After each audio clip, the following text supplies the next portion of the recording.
por los escenarios internacionales con el choque de las imágenes y la fuerza de las palabras. Hoy comenzamos nuestro programa directamente con un entrevistado desde Estados Unidos, desde Orlando. Es un analista económico de primera línea acá, profesor universitario, y está dedicado por ahora al tema de la finanza y la economía.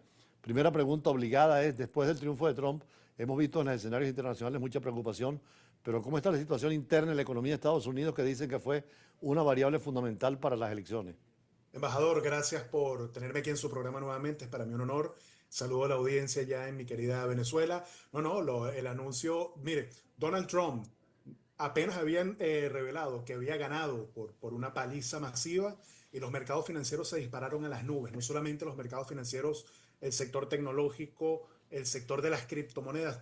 Pareciera que la nación entera estaba esperando un poco las medidas que él va a traer y lo que representa Donald Trump desde el punto de vista del crecimiento económico y sobre todo, embajador, el giro que va a tener ahora la política norteamericana desde el punto de vista más conservador, muy propia del Partido Republicano, y en la gente, en la población, un aire de alegría, un aire de esperanza por lo que habían sido los 4 años anteriores en la política, en la administración de Joe Biden, muy golpeada con la inflación, muy golpeada con temas inmigratorios y sobre todo la política de cara a las relaciones internacionales muy cuestionada. Entonces, bueno, irrumpe Donald Trump como para traer un poco de orden a la política, a la economía, a lo que es el sector productivo en los Estados Unidos, y eso fue muy bien recibido. Eso en cuanto a, digamos, al mundo analógico de la economía, pero tú que has trabajado mucho la parte virtual de la economía y las finanzas, ¿cómo queda la situación de Bitcoin y las criptomonedas en las cuales tú te has venido escribiendo sobre este tema?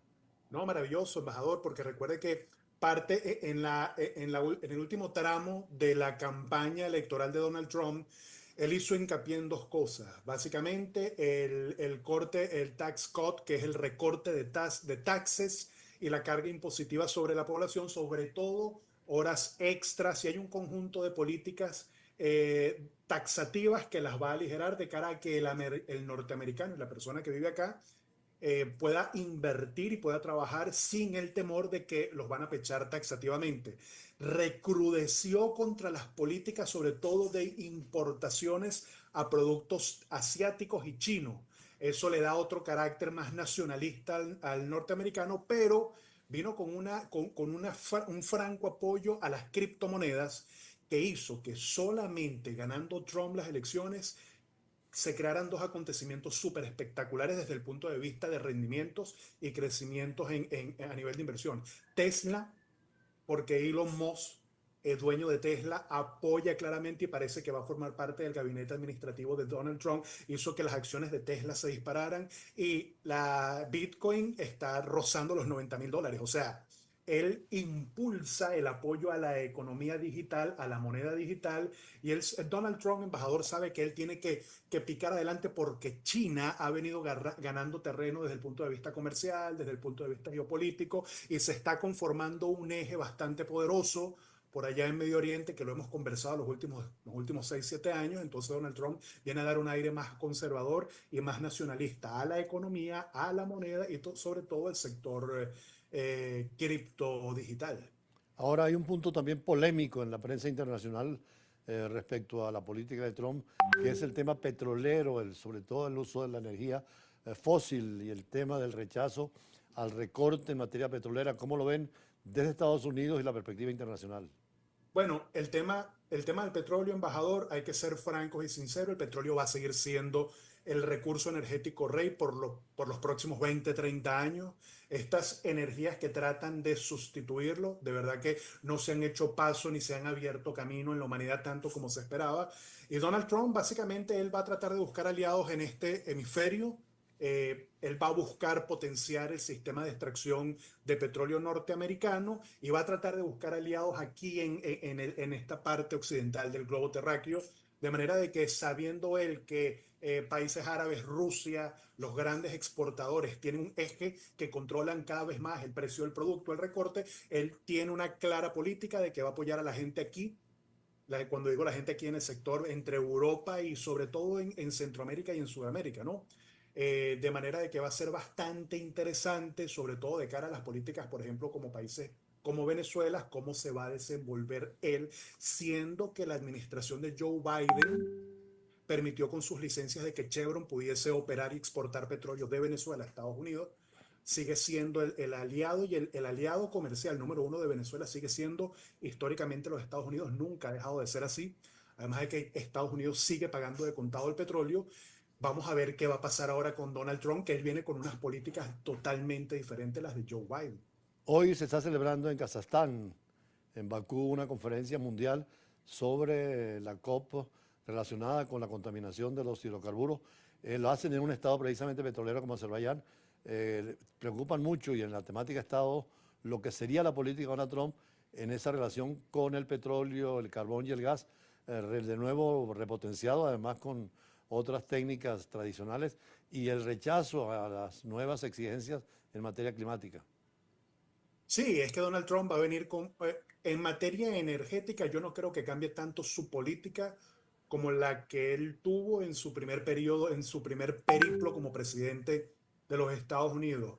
Es un tema bastante, está por verse, incluso su gabinete va a ser con una tendencia al predominio republicano, no vamos a decir radical, pero extremadamente conservador.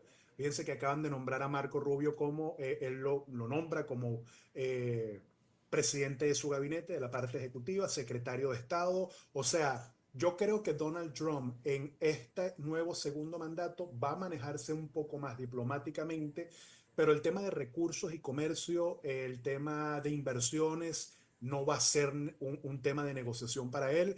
La bandera de Donald Trump es Estados Unidos primero, los intereses de los Estados Unidos primero, y él va a buscar ganar el terreno que Rusia y China han recuperado o que han capitalizado ellos, porque la política de Joe Biden fue un poco más tibia, difícil de entender, más a la negociación, muy flexible en algunos puntos que Donald Trump no lo va a permitir, por así Veía decirlo. hoy en la prensa internacional de Fígaro de París la preocupación de los recortes de tipos de interés por parte de la Fed en Estados Unidos y el efecto que podría tener en los mercados. Sí, es que los recortes de tipo, fíjese, embajador, nosotros estamos hablando ahorita y acaba de haber un reporte de que subió 0,2 puntos la inflación en los Estados Unidos. ¿Qué pasa con la Reserva Federal y con los bancos centrales? Aún tienen que hacer un trabajo bastante preciso para controlar la inflación, que es el crecimiento de los productos en un periodo de tiempo determinado, productos de consumo básico, que forman parte de una cesta básica de productos para una población. La Reserva Federal se vio ante la necesidad de hacer una política programada de recortes de tipos de interés, bajar la calificación del precio del dinero en una economía con la intención de controlar la inflación, pero se incurrió un poquito en la destrucción económica, del tejido económico, porque para controlar la inflación quizás yo tengo que alentar el desempleo. Es decir, yo no incentivo tanto el crédito, las empresas no pueden crecer, no pueden facturar a los niveles que quisieran, que permite que eso se generen fuentes de trabajo. Entonces, para controlar la inflación, yo tengo que destruir un poquito el empleo. ¿Qué es lo que pasó? Se estaba viendo aquí cómo había una creciente preocupación por las fuentes de empleo. La familia norteamericana no recibe el ingreso que a lo mejor recibía hace 5 o 6 años, y la Reserva Federal recortó los tipos de interés. Y eso ha traído un efecto dominó en los distintos bancos centrales del mundo, porque también han copiado, han modelado esta decisión, pero ya estamos viendo cómo vuelve la inflación a asomarse, tanto así que nosotros hablando hoy, estoy viendo aquí los reportes, y creció a un 2,6%, cuando el mes pasado estaba en un 2,4%.